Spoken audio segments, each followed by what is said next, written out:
I sometimes read public domain books here on Leaves of Glen, and they were written a long time ago, so they're usually racist or sexist or bigoted. But in there somewhere and all that is a story, and that's why those stories are famous. Other times, I read works from independent authors, and they're delightfully not racist, but they might have adult language or adult situations. So that's your warning, but I'm sure you are grown up enough to handle it. Don't write to me complaining. When I was a kid, I used to hear about my dad growing up in the 1940s and thought it was insane. He came from another world. He might as well have said that he grew up in the 1890s, like it was just that bizarre to me. And I've been having the same experience with my kids.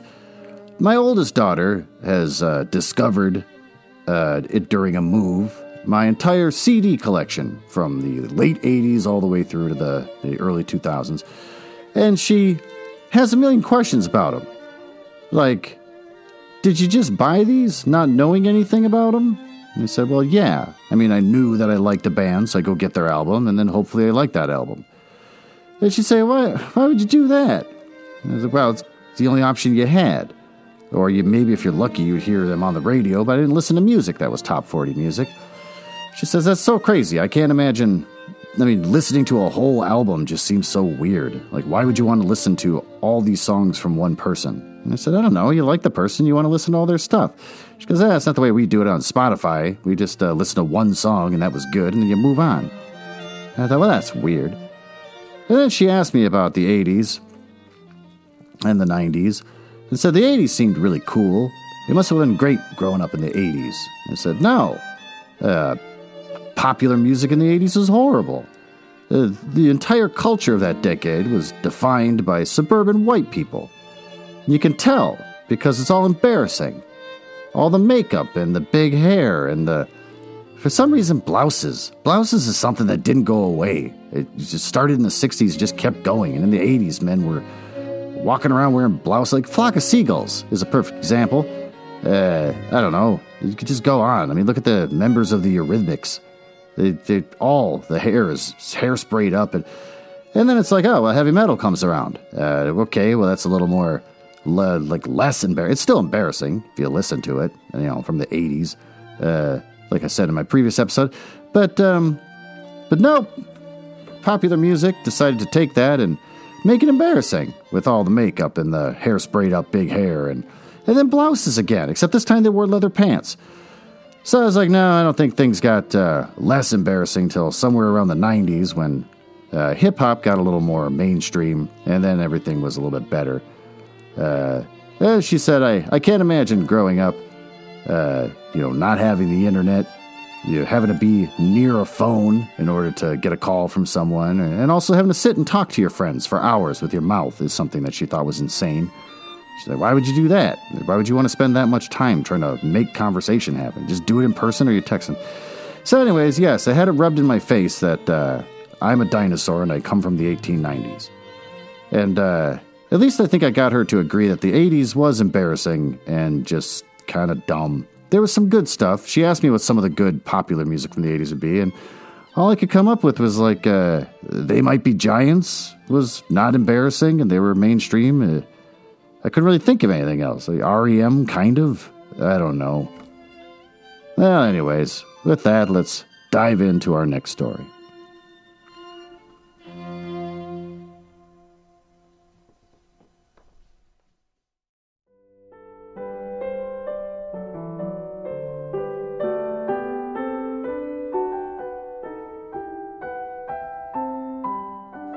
Well, the author for this episode is Alexsandr Pushkin. I will not even try to say his middle name. I'll try Sergeyevich. Born the 6th of June, 1799, and died the 10th of February, 1837. Now, he was a Russian poet, playwright, and novelist of the Romantic era, who is considered by many the greatest Russian poet and the founder of modern Russian literature. And that's kind of all that's worth reading about him, because just like every other Russian author, at least from this collection of works that I've been reading, they either come from some line of nobility or some very proud and esteemed military family. And it's not the most exciting thing to read. With that, let's dive into this story. The Queen of Spades by Alexsandr Pushkin. There was a card party at the rooms of Numerov of the Horse Guards. Okay, the long winter night passed away imperceptibly, and it was 5 o'clock in the morning before the company sat down to supper. Those who had won ate with a good appetite, and the others sat staring absently at their empty place. When the champagne appeared, however, the conversation became more animated, and all took part in it. And how did you fare, Surin? Asked the host. Oh, I lost as usual. I must confess that I am unlucky. I play Mirandol, and I always keep cool. I never allow anything to put me out, and yet I always lose. And you did not once allow yourself to be tempted to back to the red. Your firmness astonishes me. But what do you think of Herman? Said one of the guests, pointing to a young engineer. He's never had a card in his hand in his life, and he's never in his life laid a wager. Yet he sits here till 5 o'clock in the morning watching our play. Play interests me. They're having alcohol at 5 in the morning? Play interests me very much, said Herman, but I'm not in the position to sacrifice the necessary in the hope of winning the superfluous. Herman is a German. Oh, well, that's cute. He is an economical, that is all, observed Tomsky. Why am I having such a tough time? But if there is one person that I cannot understand, it is my grandmother, the Countess Anna Fedovna. How so? Inquired the guests. I cannot understand, continued Tomsky, how it is that my grandmother does not punt. What is there remarkable about an old lady of 80 not punting? What do they mean by punting? Said Naramov. Then you do not know the reason why? No, really, I haven't the faintest idea. Oh, then listen. About 60 years ago, my grandmother went to Paris, where she created quite a sensation. Oh, people used to run after her to catch a glimpse of the Muscovite Venus. Richelieu made love to her, gross, and my grandmother maintains that he almost blew out his brains in the consequence of her cruelty. That's nothing to brag about. And at the time, ladies used to play at faro. On one occasion at the court, she lost a very considerable sum to the Duke of Orleans. On returning home, my grandmother removed the patches from her face, took off her hoops, informed my grandfather of her loss at the gaming table, and ordered him to pay the money. My deceased grandfather, as far as I remember, was a sort of house steward to my grandmother. Oh, he dreaded her like fire, but on dreaded her like fire, like the primal fear of fire. But on hearing such a heavy loss, he almost went out of his mind. He calculated the various sums that she had lost and pointed out to her that in 6 months she had spent 500,000 francs. That neither their Moscow nor Saratov estates were in Paris, and finally refused to point-blank pay the debt. My grandmother gave him a box on his ear and slept by herself as a sign of her displeasure. The next day she sent for her husband, hoping that this domestic punishment had produced an effect upon him. But she found him inflexible. For the first time in her life, she entered into reasonings and explanations with him, thinking to be able to convince him by pointing out to him that there are debts and debts, and that there is a great difference between a prince and a coachmaker. But it was all in vain. My grandfather still remained obdurate. But the matter did not rest there. My grandfather did not know what to do. Grandmother did not know what to do. I don't know what's happening to my eyes. Maybe this is the decline of this show, where I slowly start to go blind and I can't read anymore. My grandmother did not know what to do. She had shortly before become acquainted with a very remarkable man. You've heard of Count St. Germain, about whom so many marvelous stories are told. You know that he represented himself as the Wandering Jew. as the discoverer of the elixir of life, of the philosopher's stone, and so forth. Oh, some laughed at him as a charlatan, but Casanova, in his memoirs, says that he was a spy. But, be that as it may, Saint Germain, in spite of the mystery surrounding him, was a very fascinating person. Oh, it is much sought after in the best circles of society.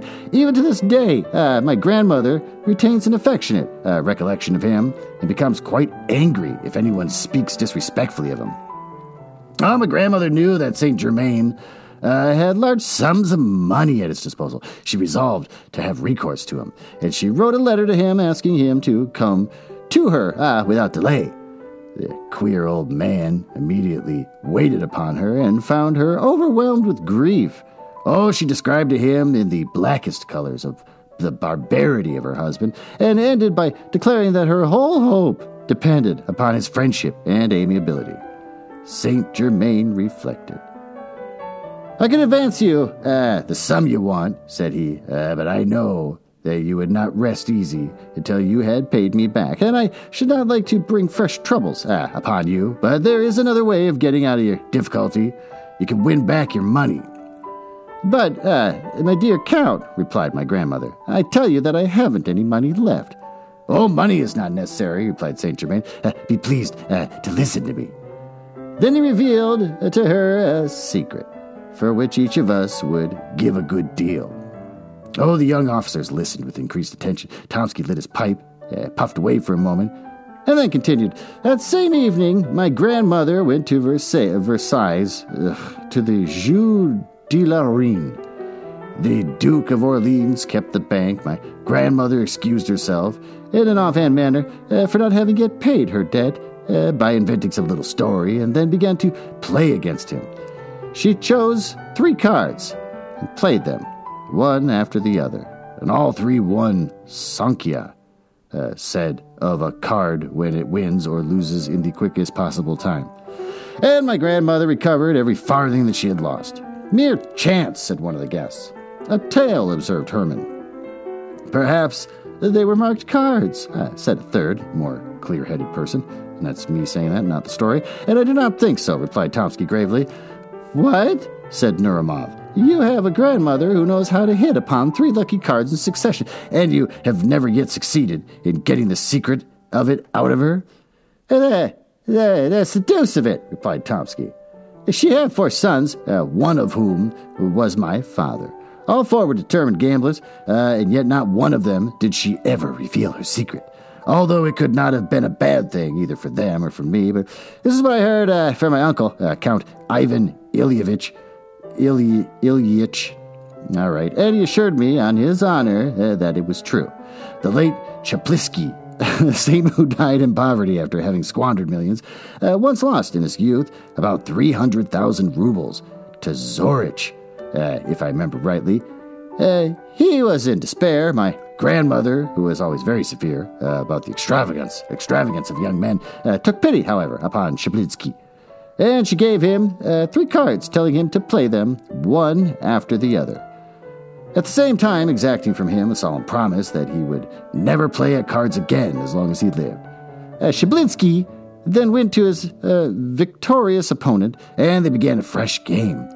On the first card, he staked 50,000 rubles and won Sankhya. He doubled the stakes, won again, till at last, by pursuing the same tactics, he won back more than he had lost. But it's time to go to bed. It's 5:45 already. Yeah, because they've been drinking at 5 in the morning. And indeed, it was already beginning to dawn. The young men emptied their glasses and took leave of each other. Part 2. The old Countess A with a big dash. That's how they used to do this back in the day. I don't know if I've said this on any previous episodes. They would just do the first initial of a person's name with a big dash. Apparently it was all the rage in writing back a long time ago. Or they were just lazy and they didn't want to think up names. A dash was seated in her dressing room in front of her looking glass. 3 waiting maids stood around her. One held a small pot of rouge, another a box of hairpins, and the third a tall can with bright red ribbons. The Countess had no longer the slightest pretensions to beauty, but she still preserved the habits of her youth, dressed in strict accordance with the fashion of 70 years before, and that must have been weird, especially if you see something like that now, and made as long and as careful a toilette as she would have done 60 years previously. Near the window, an embroidery frame, sat a young lady, her ward. Good morning, Grandmama, said a young officer entering the room. Bonjour, Mademoiselle Lise. Grandmama, I want to ask you something. What is it, Paul? After all these Russian names, it's funny to hear Paul. I want you to let me introduce one of my friends to you, and to allow me to bring him to the ball on Friday. Bring him direct to the ball and introduce him to me there. Where were you at B-dashes yesterday? Oh, yes, everything went off very pleasantly, and dancing was kept up until 5 o'clock. How charming Yelolitskaya was. But, my dear, what is there charming about her, isn't she? Like her grandmother, the Princess Daria Petrovna. By the way, she must be very old. The Princess Daria Petrovna. How do you mean old? Cried Tomsky, thoughtlessly. She died 7 years ago. The young lady raised her head and made a sign to the young officer. He then remembered that the old countess was never to be informed of the death of any of her contemporaries, and he bit his lips. But the old countess heard the news with the greatest indifference. Dead, said she, and I did not know it. We were appointed maids of honor at the same time, and when we were presented to the empress, and the countess for the 100th time related to her grandson one of her anecdotes. Come, Paul, said she when she had finished her story. Help me to get up. Lizanka, where's my snuff box? And the countess with her 3 maids went behind a screen to finish her toilette. Tomsky was left alone with the young lady. Who's the gentleman you wish to introduce the countess? Asked Letoviska Itavianovna in a whisper. Naramov. Do you know him? No. Is he a soldier or a civilian? A soldier. Is he in the engineers? No, in the cavalry. What made you think he was in the engineers? The young lady smiled, but made no reply. Paul, cried the countess from behind the screen, send me some new novel, only pray don't let it be one of the present-day style. What do you mean, grandmother? That is a novel in which the hero strangles neither his father nor mother, in which there are no drowned bodies. I have a great horror of drowned persons. So is she reflecting on Russian literature of the time, being depressing, where everyone dies all the time and stuff? There's no such novels nowadays. Would you like a Russian one? Are there any Russian novels? Send me one, my dear. Pray send me one. Goodbye, grandmother. I am in a hurry. Goodbye, Litsieva, blah, blah, blah. What made you think that Naramov was an engineer? And Tomsky left the boudoir. Wow, I couldn't say that at all. Litsieva, blah, blah, was left alone as she laid aside her work and began to look out the window. A few moments afterwards, at a corner house on the other side of the street, a young officer appeared, and a deep blush covered her cheeks. And she took up her work again and bent her head down over the frame. At the same moment, the countess returned completely dressed. Order the carriage, Lisaveta, said she. We'll go out for a drive. Lisaveta arose from the frame and began to arrange her work. What's the matter with you? My child, are you deaf? Cried the countess. Order the carriage, to be got ready at once. I will do so this moment, replied the young lady, hastening into the anteroom. A servant entered, gave the countess some books from Prince Paul, Alexsandrovich. Tell him that I am much obliged to him, said the countess. Lisaveta, where are you running to? I'm going to dress. There's plenty of time, my dear. Sit down here, open the first volume, and read to me aloud. The companion took the book and read a few lines. Louder, said the countess. What is the matter with you, my child? Have you lost your voice? Wait, give me that footstool. A little nearer. That'll do. Lisaveta read 2 more pages, and the countess yawned. Put the book down, said she. What a lot of nonsense. Send it back to Prince Paul with my thanks. But where is the carriage?" "The carriage is ready," said Lisaveta, looking out into the street. "How is it that you're not dressed?" said the Countess. "I must always wait for you. It's intolerable, my dear." Liza? It's now that's not Vita at the end, just Liza. So it's Liza Vita? I don't even know anymore. Hastened to her room.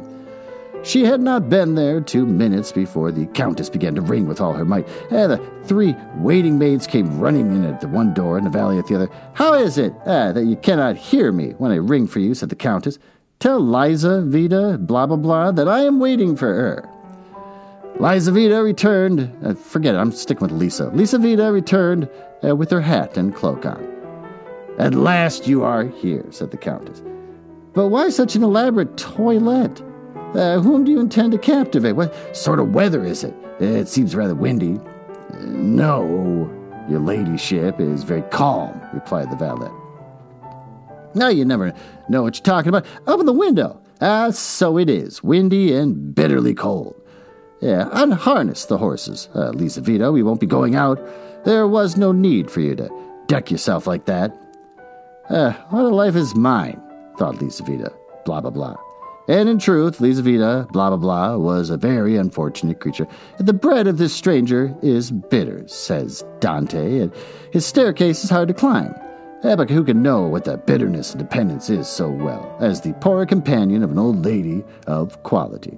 The Countess A— had no means, a bad heart. But she was so capricious, like a woman who had been spoilt by the world, as well as being avaricious and egotistical. Like all old people who have seen their best days and whose thoughts are with the past, not the present. She participated in all the vanities of the great world, with the balls. She sat in a corner, painted and dressed in old-fashioned style, like a deformed but indispensable ornament of the ballroom. All the guests on entering approached her and made a profound bow, as if in accordance with a set ceremony. But after that, nobody took any further notice of her. As she received the whole town at her house, and she observed the strictest etiquette. Although she could not no longer recognize the face of the people, her numerous domestics growing fat and old in her antechamber in the servants' hall did just as they liked, and they vied with each other in robbing the aged countess in the most barefaced manner. Lisaveta, blah, blah, blah, was the martyr of the household. She made tea and was reproached with using, too much sugar. She read novels aloud to the Countess, and the faults of the author were visited upon her head.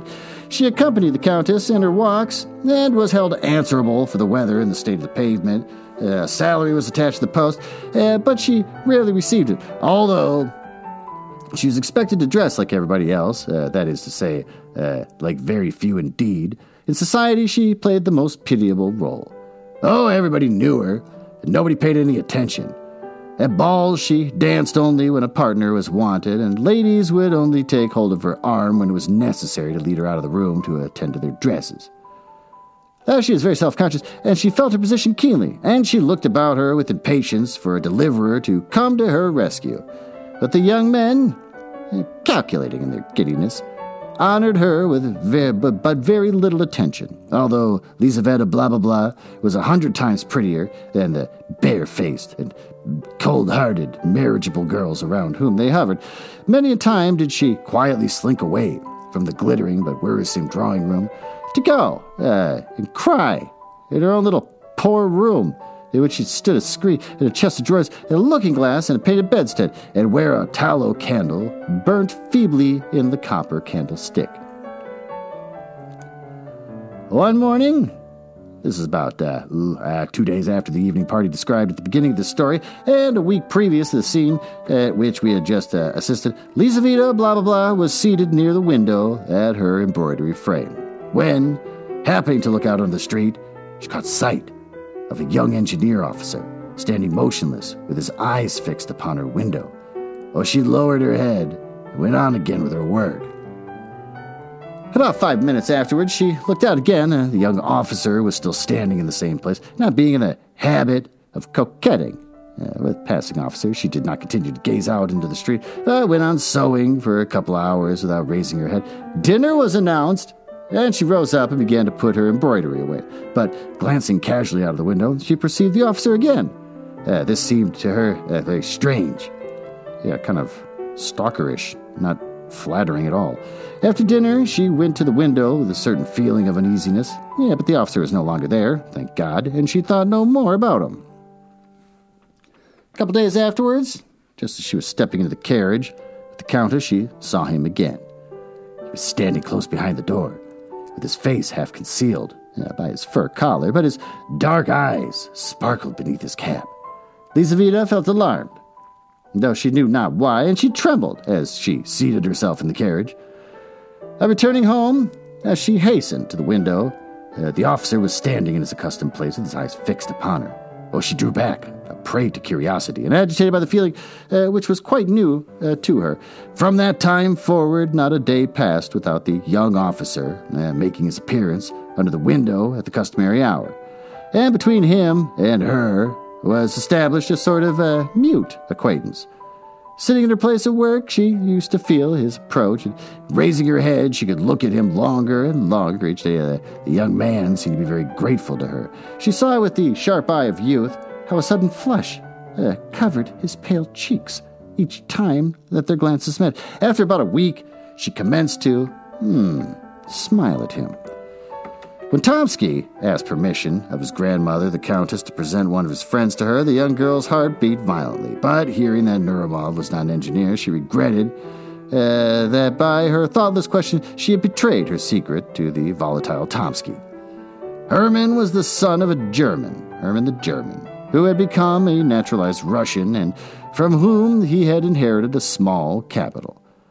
Being firmly convinced of the necessity of preserving his independence, Herman did not touch his private income, but lived on his pay without allowing himself the slightest luxury. Moreover, he was reserved and ambitious, and his companions really had the opportunity of making merry at the expense of his extreme parsimony, and had the strong passions and ardent imagination, but his firmness of disposition preserved him from the ordinary errors of young men. Thus, though a gamester at heart, he never touched a card, for he considered this position not to allow him, as he said, to risk the necessity in the hope of winning the superfluous. Yet he would sit for nights together at the card table and follow with feverish anxiety the different turns of the game. The story of the three cards had produced a powerful impression upon his imagination. All night long, he could think of nothing else. If, he thought to himself, the following evening, as he walked along the streets of St. Petersburg, if the old Countess would but reveal her secrets to me, if she would only tell me the names of the three winning cards, why, should I not try my fortune? I must get introduced to her and win her favor, become her lover. But all that will take time, and she is 87 years old, and she might be dead in a week, in a couple of days even. But the story itself, can it really be true? Oh, no. Economy, temperance, and industry.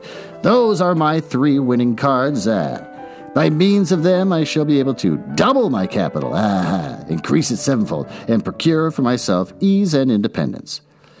Musing in this manner, he walked on until he found himself in one of the principal streets of St. Petersburg, in front of a house of antiquated architecture. The street was blocked with equipages. Carriages, one after another, drew up in front of the brilliantly illuminated doorway.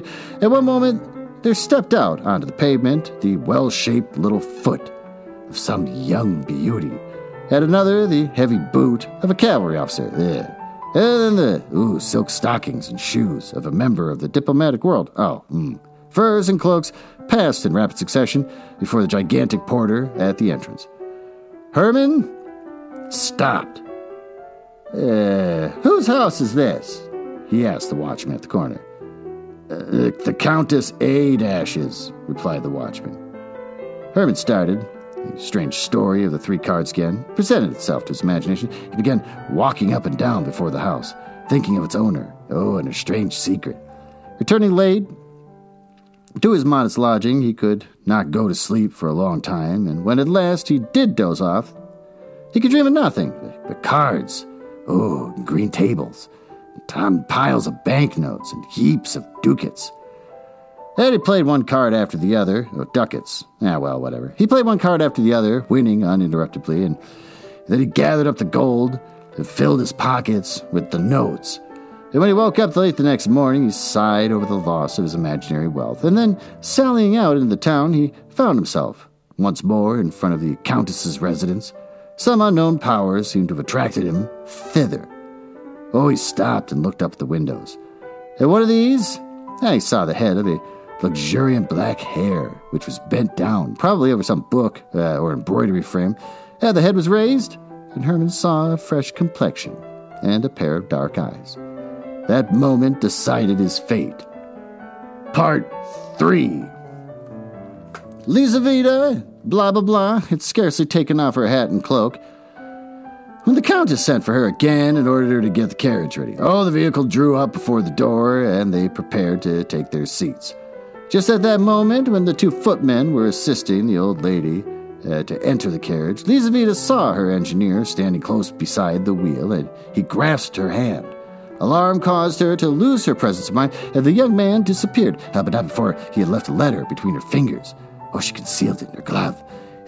During the whole of the drive, she neither saw nor heard anything. It was a custom of the Countess, went out for an airing in the carriage, to be consistently asked such questions as, who's that person? Met us just now. What is the name of this bridge? What's written on that signboard? And on this occasion, however, Lizaveta returned with vague and absurd answers. The Countess began to get angry with her. What's the matter with you, my dear? She exclaimed. Have you taken leave of your senses? Or what is it? Do you not hear me or understand what I say? Heaven be thanked, I am still in my right mind and can speak plainly enough.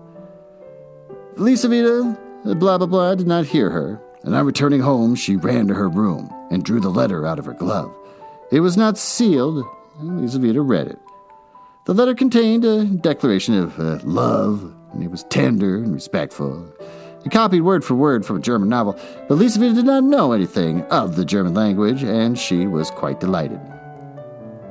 For all that, the letter caused her to feel exceedingly uneasy, and for the first time in her life, she was entering into secret and confidential relations with the young man. His boldness alarmed her. She reproached herself for her imprudent behavior and knew not what to do. Should she cease to sit at the window and, by assuming an appearance of indifference towards him, put a check upon the young officer's desire to further acquaintance with her? Should she send the letter back to him, or should she answer him in a cold and decided manner? There was nobody to whom she could turn in her perplexity, for she had neither female friend nor adviser. At length, she resolved to reply to him. She sat down at her little writing table and took pen to paper, and she began to think. Several times she began her letter, and then tore it up. And by the way she had expressed herself, seemed either too inviting, or too cold, or too decisive. And at last she succeeded in writing a few lines in which she felt satisfied. I am convinced, she wrote, that your intentions are honorable, and that you do not wish to offend me by any imprudent behavior. But our acquaintance must not begin in such a manner. I return you your letter, and I hope that I shall never have any cause to complain of this undeserved slight. The next day, as soon as Herman made his appearance, Lizaveta rose from her embroidery and went to the drawing room and opened the ventilator and threw the letter into the street. Trusting that the young officer would have the perception to pick it up, Herman hastened forward, picked it up, and then repaired to a confectioner's shop. Breaking the seal of the envelope, he found inside it his own letter, Lizaveta's reply. He had expected this, and he returned home, his mind deeply occupied with his intrigue. 3 days afterwards, a bright-eyed young girl from a milliner's establishment brought Lizaveta a letter. Lizaveta opened it with great uneasiness, fearing that it was a demand for money. When suddenly she recognized Herman's handwriting. You have made a mistake, my dear, said she. This letter is not for me. Oh, yes, it is for you, replied the girl, smiling very knowingly. Have you the goodness to read it? Lizaveta glanced at the letter. Herman requested an interview. It cannot be, she cried, alarmed at the audacious request, and the manner in which it was made. This letter is certainly not for me. And she tore it into fragments. If the letter's not for you, why are you torn it up? Said the girl. I should have given it back to the person who sent it. It'd be good enough, my dear, said Lizaveta, disconcerted by her remark, not to bring me any more letters. For the future. And tell the person who sent it to you that you ought to be ashamed. But Herman was not the man to be thus put off. Every day Elisaveta received from him a letter, sent now in this way, now in that, and they were no longer translated from the German. Herman wrote them under the inspiration of passion, and spoke in his own language, and they bore full testimony to the inflexibility of his desire and the disordered condition of his uncontrollable imagination. Yeah, this is just harassment. I mean, does this work? If I did this to somebody, would I eventually wind up dating them? I wouldn't think so. I think they would just get terrified. Elisaveta no longer thought of sending them back to him. She became intoxicated with them and began to reply to them. And little by little, her answers became longer and more affectionate. At last, she threw out of the window to him the following letter. This evening, there is going to be a ball at the embassy. Oh, the Countess will be there, and we shall remain there until 2 o'clock. You now have an opportunity of seeing me alone. As soon as the Countess is gone, the servants will probably go out, and there will be nobody left but the Swiss. But we usually, he goes to sleep in his lodge, come out at 11:30. Walk straight upstairs, and if you meet anybody in the anteroom, ask if the Countess is at home. This is very not smart to let a potential rapist/murderer whatever, come in through the back and help him sneak in without anyone seeing him. You'll be told no, in which case there will be nothing left for you to do but to go away again. But it is most probable that you will meet nobody. The maidservants will all be together in one room. On leaving the anteroom, turn to the left. Walk straight on until you reach the Countess's bedroom. In the bedroom, behind a screen, you will find 2 doors. The one on the right leads to a cabinet, which the Countess never enters. The one on the left leads to a corridor, at the end of which a little winding staircase leads to my room. Man, that's confusing. Ooh, Herman trembled like a tiger as he waited for the appointed time to arrive. At 10 o'clock in the evening, he was already in front of the Countess's house. The weather was terrible. Oh, the wind blew with great violence. The sleety snow fell in large flakes. Oh, the lamps emitted a feeble light, and the streets were deserted. From time to time, a sledge, drawn by a sorry-looking hack, passed by on the lookout for a belated passenger. Herman was enveloped in a thick overcoat and felt neither wind nor snow. Well, good for him. At last, the Countess's carriage drove up, and Herman saw 2 footmen carried out in their arms, and bent form of the old lady, wrapped in sable fur, and immediately behind her, clad in a warm mantle, and with her head ornamented with a wreath of fresh flowers, followed Elisaveta. The door was closed. Now the carriage rolled away heavily through the yielding snow. The porter shut the street door, and the windows became dark.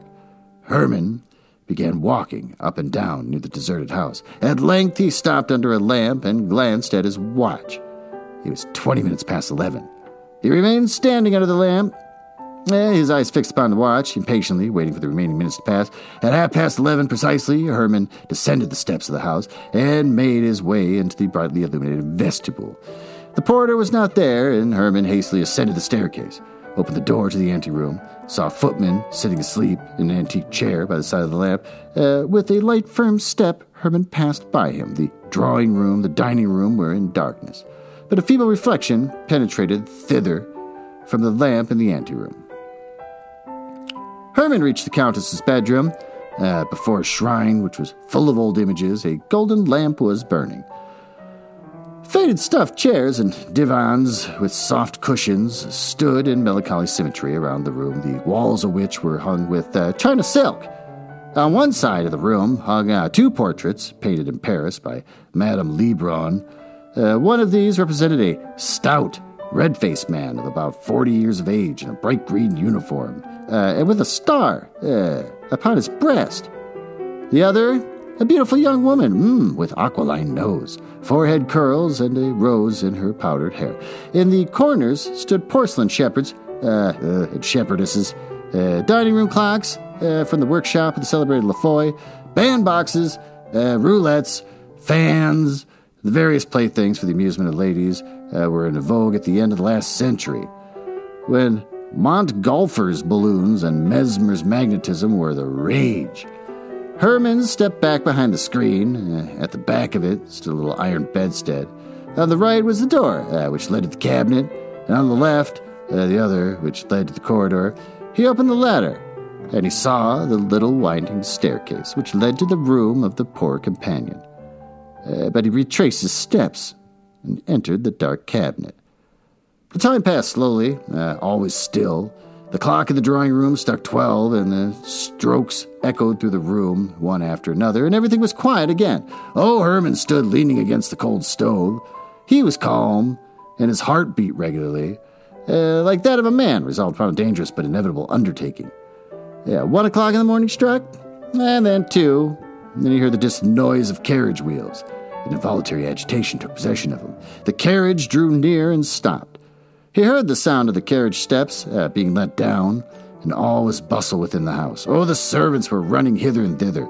Feels like that's been said more than once so far in this book. There was a confusion of voices, and the rooms were lit up. 3 antiquated chambermaids entered the bedroom, and they were shortly afterward followed by the Countess, who, more dead than alive, sank into a voltaire armchair. Now, Herman peeped through a chink. Lisaveta, blah, blah, blah, passed close by him, and he heard her hurried steps as she hastened up the little spiral staircase. For a moment, his heart was assailed by something like a prickling of conscience, but the emotion was only transitory, and his heart became petrified as before. The Countess began to undress before a looking-glass. Her rose-bedecked cap was taken off, and then her powdered wig was removed from off her white and closely cut hair. Hairpins fell in showers around her. Oh, boy. And her yellow satin dress, brocaded with silver, fell down at her swollen feet. Herman was a witness of the repugnant mysteries of her toilette, and at last the Countess was in her nightcap and dressing gown, thank God. And in this costume, more suitable to her age, she appeared less hideous and deformed. Like all old people, in general, the Countess suffered from sleeplessness. Having undressed, she seated herself at the window of the Voltaire armchair and dismissed her maids. Oh, the candles were taken away, and once more the room was left with only one lamp burning in it.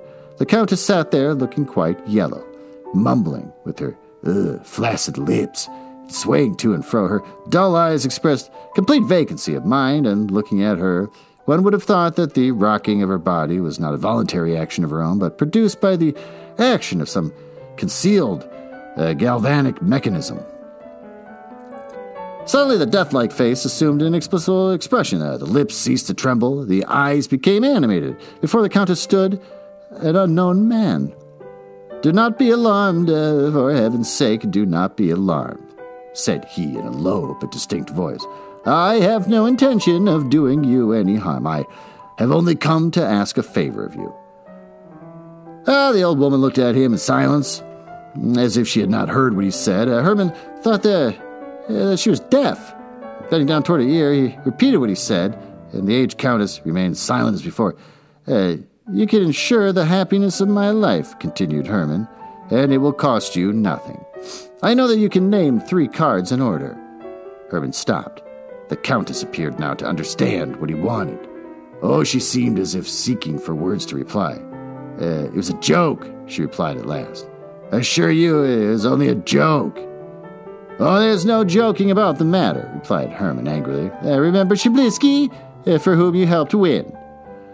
Well, the Countess became visibly uneasy. Her features expressed strong emotion, but they quickly resumed her former mobility. "Can you not name me these 3 winning cards?" continued Herman. Oh, the Countess remained silent, and Herman continued. "For whom are you preserving your secret? For your grandsons? They are rich enough without it. They do not know the worth of money. Your cards would be of no use to a spendthrift.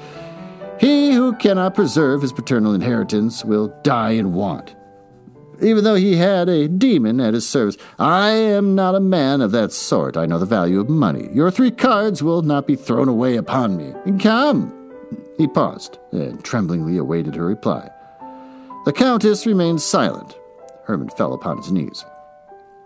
"If your heart has ever known the feeling of love," said he, "if you remember its rapture, if you have ever smiled at the cry of your newborn child, if any human feeling has ever entered into your breast, I entreat you, by the feelings of a wife, a lover, a mother, and by all that is most sacred in life, not to reject my prayer. Reveal to me your secret of what is it to you. May it be connected with some terrible sin, with the loss of eternal salvation. This is very wordy. He's doing all the talking here. He's not gonna win her over. With some bargain of the devil? Reflect. You are old. You are not long to live. I am ready to take your sins upon my soul. Only reveal to me your secret. Remember that the happiness of a man is in your hands, that not only I, but my children and my grandchildren will bless your memory and reverence you as a saint. The old countess answered not a word. Herman rose to his feet. You old hag, he exclaimed, grinding his teeth. Then I will make you answer. And with these words, he drew a pistol from his pocket. At the sight of the pistol, the countess for a second time exhibited strong emotion. She shook her head and raised her hands as if to protect herself from the shot. Then she fell backwards and remained motionless. Come, an end to this childish nonsense, said Herman, taking hold of her hand. I ask you for the last time, will you tell me the names of your 3 cards, or will you not? The countess made no reply. Herman perceived that she was dead. Part 4. Lizaveta blah blah blah was sitting in her room, still in her ball dress, lost in deep thought. On returning home, she had hastily dismissed the chambermaid, who very reluctantly came forward to assist her, saying that she would undress herself, and with a trembling heart had gone up to her own room, expecting to find Herman there, but yet hoping not to find him. At first glance, she convinced herself that he was not there, and then she thanked her fate for having prevented him from keeping the appointment. She sat down without undressing and began to recall to mind all the circumstances which in no short a time had carried her so far. It was not 3 weeks since the time that she first saw the young officer in the window, and yet she was already in correspondence with him, and he had succeeded in inducing her to grant him a nocturnal interview! She knew his name only through his having written it at the bottom of some of his letters. She had never spoken to him, and had never heard his voice, and had never heard him spoken of until that evening. But, strange to say, that was very evening at this ball, Tomsky, being piqued with the young Princess Pauline N. who, contrary to her casual custom, did not flirt with him, wished to revenge himself by assuming an air of indifference. He therefore engaged Lizaveta blah blah blah and danced an endless mazurka with her. During the whole of the time, he kept teasing her about her partiality for engineer officers. He assured her that he knew far more than she imagined, and some of his jests were so happily aimed that Lizaveta thought several times that her secret was known to him. From whom have you learned all this? She asked, smiling. From a friend. Of a person very well known to you, replied Tomsky, from a very distinguished man. And who is this distinguished man? His name is Herman. Lizaveta made no reply, but her hands and feet lost all sense of feeling. This Herman, continued Tomsky, is a man of romantic personality. He has the profile of a Napoleon and the soul of a Mephistopheles. I believe that he has at least 3 crimes on his conscience. How pale you become. I have a headache. But what did this Herman, or whatever his name is, tell you?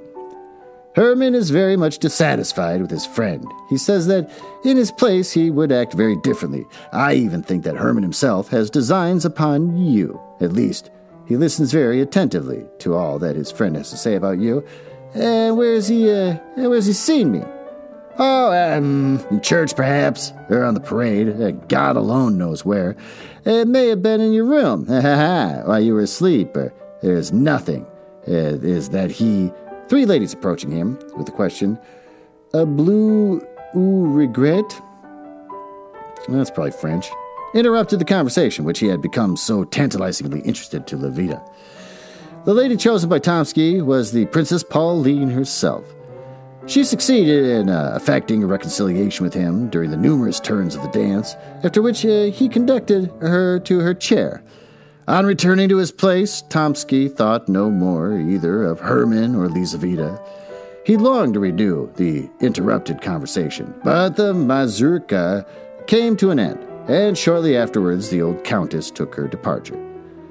Tomsky's words were nothing more than the customary small talk of the dance, but they sank deep into her soul of the young dreamer. The portrait, sketched by Tomsky, coincided with the picture that she had formed within her own mind, and thanks to the latest romances, the ordinary countenance of her admirer became invested with attributes capable of alarming her and fascinating her imagination at the same time. She was now sitting with her bare arms crossed, and with her head, still adorned with flowers, sunk upon her uncovered bosom. Suddenly the door opened, and Herman entered. She shuddered. "Where were you?" she asked in a terrified whisper. "In the old countess's bedroom," replied Herman. "I have just left her." "The countess is dead." "My God, what did you say?" I am afraid," added Herman, "that I am the cause of her death." Lizaveta looked at him, and Tomsky's words found an echo in her soul. This man has at least 3 crimes upon his conscience.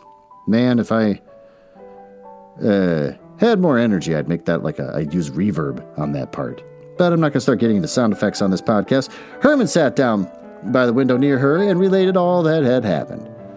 Lizaveta listened to him in terror.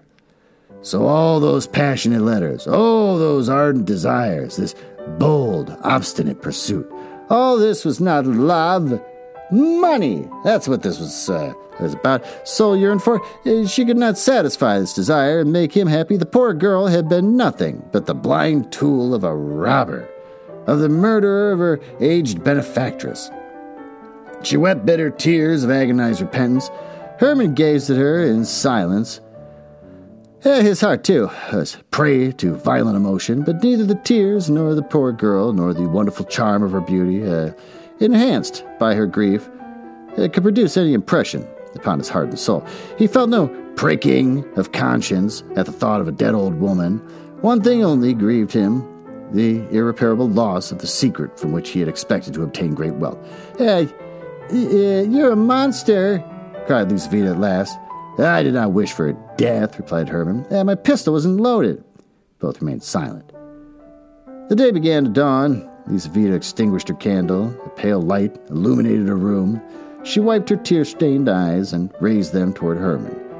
He was sitting near the window with his arms crossed and with a fierce frown upon his forehead. In this attitude, he bore a striking resemblance to the portrait of Napoleon. This resemblance struck Lizaveta even. "How shall I get you out of the house?" she said at last. "I thought of conducting you down the secret staircase, but in that case it would be necessary to go through the countess's bedroom, and I'm afraid... tell me how to find this secret staircase, and I will go alone." Lizaveta rose, took from her drawer a key, handed it to Herman, and gave him the necessary instructions. Herman pressed her cold, limp hand, kissed her bowed head, and left the room. He descended the winding staircase and once more entered the countess's bedroom. The dead old lady sat as if petrified. Her face expressed profound tranquility. Herman stopped before her and gazed long and earnestly at her, as if he wished to convince himself of the terrible reality. At last he entered the cabinet, felt behind the tapestry for the door, and then began to descend the dark staircase, filled with strange emotions. Down this very staircase, thought he, perhaps coming from the very same room, at the very same hour, 60 years ago, there may have glided in an embroidered coat, with hair dressed à la soie royale, and pressing to his heart his 3-cornered hat, some young gallant who has long been mouldering in the grave. But the heart of this aged mistress has only today ceased to beat. At the bottom of the staircase, Herman found a door, which he opened with a key, and then traversed the corridor which conducted him onto the street. 3 days after the fatal night, at 9 o'clock in the morning, Herman repaired to the Convent of Dash. Didn't even put a first letter on that one. It's just Dash, where the last honors were to be paid at the immortal remains of the old countess. Although feeling no remorse, he could not altogether stifle the voice of conscience, which had said to him, "You're the murderer of the old woman." In spite of this entertaining very little religious belief, he was exceedingly superstitious, and believing that the dead countess might exercise an evil influence on his life, he resolved to be present at her obsequies. I'm not going to try. I don't know why I'm fighting with that one. Why is that one the one I'm having such a tough time with? In order to implore her pardon. Oh, the church is full. It was with difficulty that Herman made his way through the crowd of people. The coffin was placed upon a rich catafalque beneath a velvet baldachin. The deceased countess lay within it, their hands crossed upon her breast, with a lace cap on her head and dressed in a white satin robe.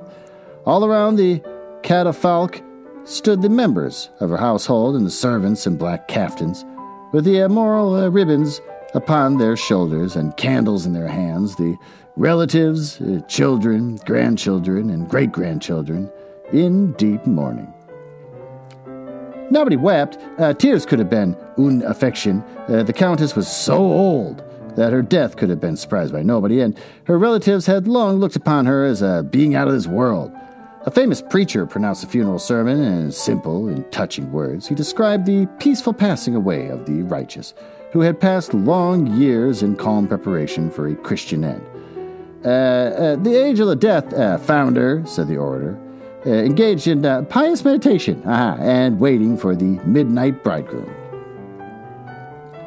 The service concluded amidst profound silence. The relatives went forward first to take farewell of the corpse, then followed the numerous guests who had come to render the last homage to her for so many years had been the participator of their frivolous amusements. After these followed the members of the countess's household. The last of these was an old woman of the same age as the deceased. Two young women led her forward by the hand, and she had not strength enough to bow down to the ground. She merely shed a few tears and kissed the cold hand of her mistress. Herman had now resolved to approach the coffin. He knelt down on the cold stones and remained in that position for some minutes. At last he arose, as pale as the deceased countess herself, and ascended the steps of the catafalque and bent over the corpse. At that moment, it seemed to him that the dead woman darted a mocking look at him and winked with one eye. Herman started back, took a false step, and fell to the ground. Several persons hurried forward and raised him up, and at the same moment, Lisvita blah blah blah was borne fainting under the porch of the church.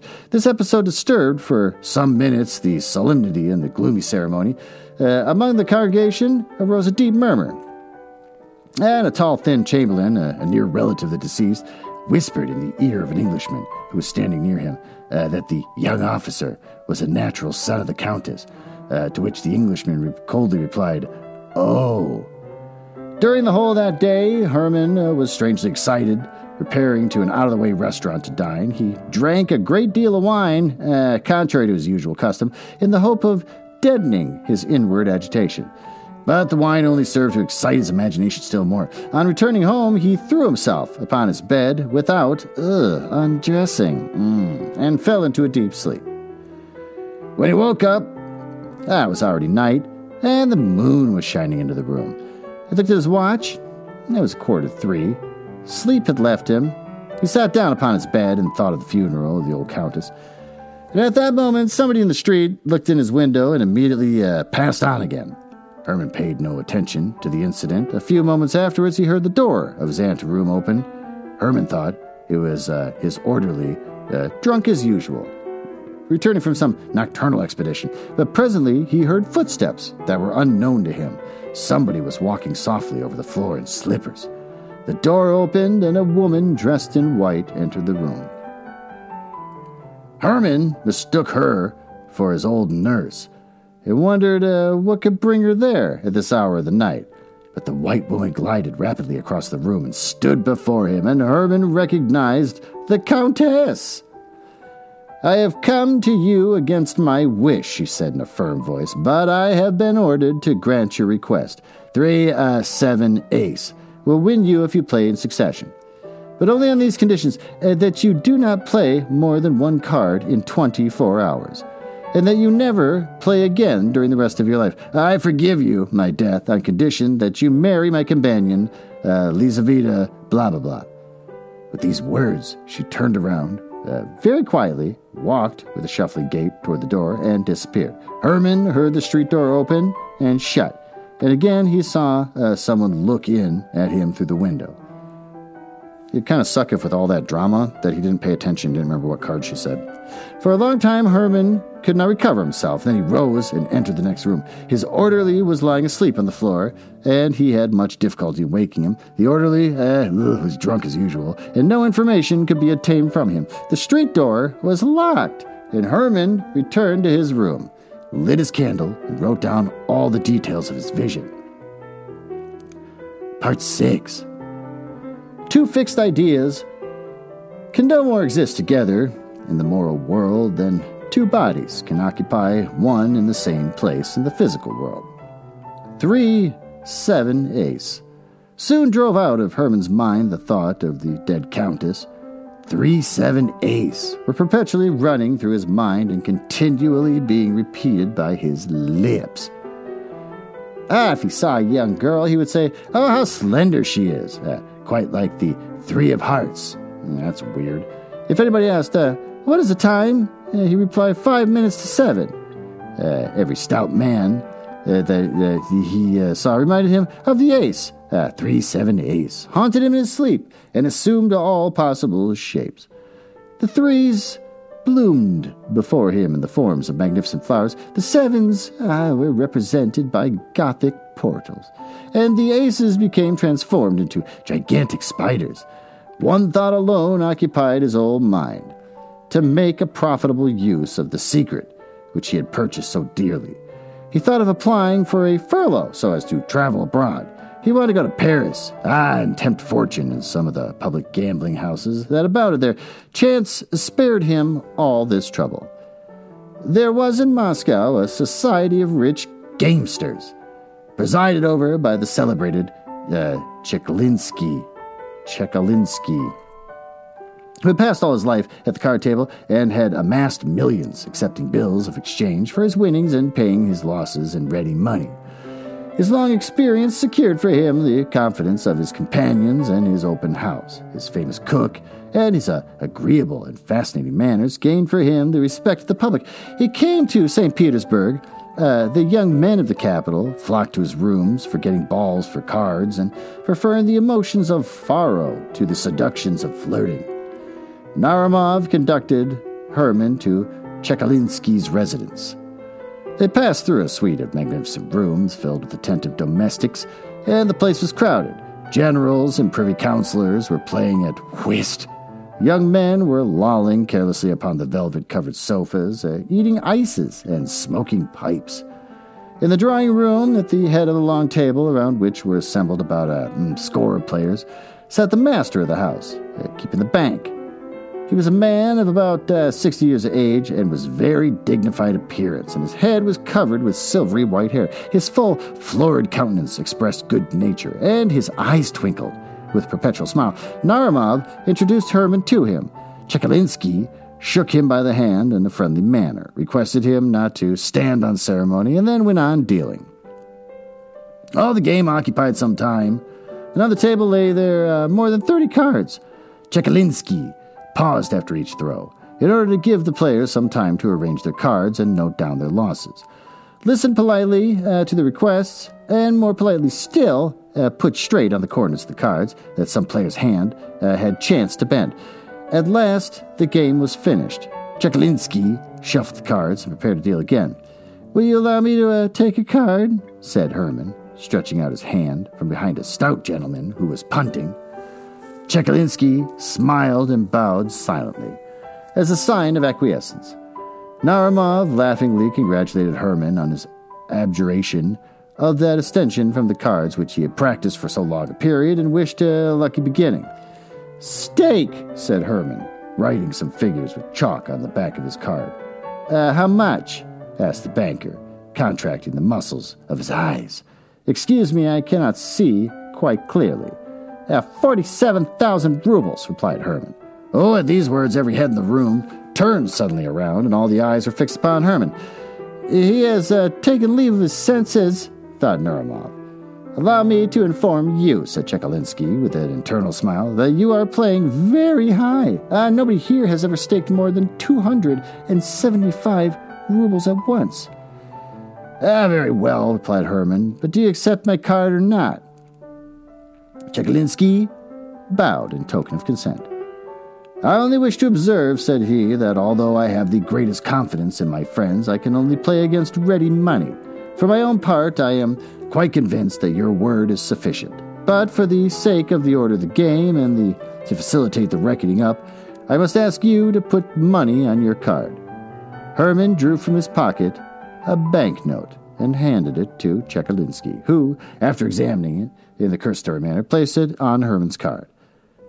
He began to deal, and on the right, a 9 turned up, and on the left, a 3. I have won! Ha ha ha, said Herman, showing his card. A murmur of astonishment arose among the players. Chekalinsky frowned, but the smile quickly returned to his face. Do you wish me to settle with you? He said to Herman. If you please, replied the latter. Chekalinsky drew from his pocket a number of banknotes and paid at once. Herman took his money and left the table. Nuremov could not recover from his astonishment. Herman drank a glass of lemonade and returned home. The next evening, he again repaired to Chekalinsky's. The host was dealing. Herman walked up to the table. The punters immediately made room for him. Chekalinsky greeted him with a gracious bow. Herman waited for the next deal, took a card and placed it upon his 47,000 rubles, together with his winnings of the previous evening. Chekalinsky began to deal. A knave turned up on the right, a 7 on the left. Herman showed his 7. There was a general exclamation. Chekalinsky was evidently ill at ease, but he counted out the 94,000 rubles and handed them over to Herman, who pocketed them, in the coolest manner possible, and immediately left the house. How come at no point during the first gambling session he didn't doubt that he might have just hallucinated out of guilt and that the cards were just made up in his own mind? But we're talking about fantasy. Why am I nitpicking fantasy? The next evening, Herman appeared, again at the table. Everyone was expecting him. The generals and privy councilors left their whist in order to watch such extraordinary play. The young officers quitted their sofas, and even the servants crowded into the room, all pressed round Herman. The other players left off punting, impatient to see how it would end. Herman stood at the table and prepared to play alone against the pale, but was still smiling Chekalinsky. Each opened a pack of cards. Chekalinsky shuffled. Herman took a card and covered it with a pile of banknotes. It was like a duel. Deep silence reigned around. Chekalinsky began to deal. His hands trembled. On the right, a queen turned up, and on the left, an ace. Ace is won, cried Herman, showing his card. Your queen is lost, said Chekalinsky politely. Herman started. Instead of an ace, there lay before him a queen of spades. He could not believe his eyes, nor could he understand how he had made such a mistake. At that moment, it seemed to him that the Queen of Spades smiled ironically and winked her eye at him. He was struck by a remarkable resemblance. The old Countess, he exclaimed, seized with terror. Chekalinsky gathered up his winnings. For some time, Herman remained perfectly motionless. Then at last he left the table. There was a general commotion in the room. Splendidly punted, said the players. Chekalinsky shuffled the cards afresh, and the game went on as usual. Herman went out of his mind and is now confined in a room number 17 of the Oblahov Hospital. He never answers any questions, but constantly mutters with unusual rapidity. 3-7 ace, 3-7 queen. Lizaveta, blah, blah, blah, has married a very amiable young man, a son of the former steward of the old countess. He's in the service of the state, somewhere, and is in receipt of a good income. Lizaveta is also supporting a poor relative. Tomsky has been promoted. This is like the end credits, or at the end of a movie where the screen goes black and they just kind of tell you where everyone's at. Tomsky has been promoted to the rank of captain and has become the husband of the Princess Pauline. And apparently that's it.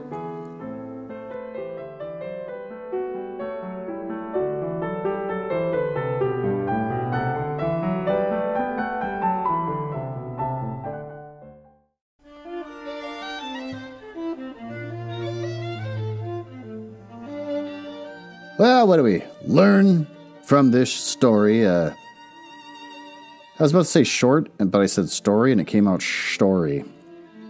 I think I'm tired. And apparently going blind. We learned that ghosts lie. So if a ghost ever tries to get you to gamble all your money on something, don't listen to the ghost. Because especially if you're the cause of the ghost's death, they're not going to come back and go, everything's cool. Here's my secrets. Just go marry this really pretty lady and we're good. That's not how ghosts work. Ghosts are always looking for that upper hand. So if a ghost ever visits you, take everything they say with a grain of salt. What do we learn from what I said earlier? How do I tie it in? I think I'm like the Countess to my daughter. I don't know if I dress like I might have in the 90s. But as far as she's concerned, probably thinks I do. I definitely look like a middle-aged man, and I'm sure that I dress just as embarrassingly so. So, but yeah, an old woman wearing clothes that were fashionable 40 years ago, that's insane. That's just ridiculous. That's like people still right now wearing paint-splattered button-up shirts with skinny ties and having, hair sprayed up hair like the 80s. It'd just be too much. It'd be too weird. Well, all right. So there's that for you. I hope you enjoyed it, and I will see you next week.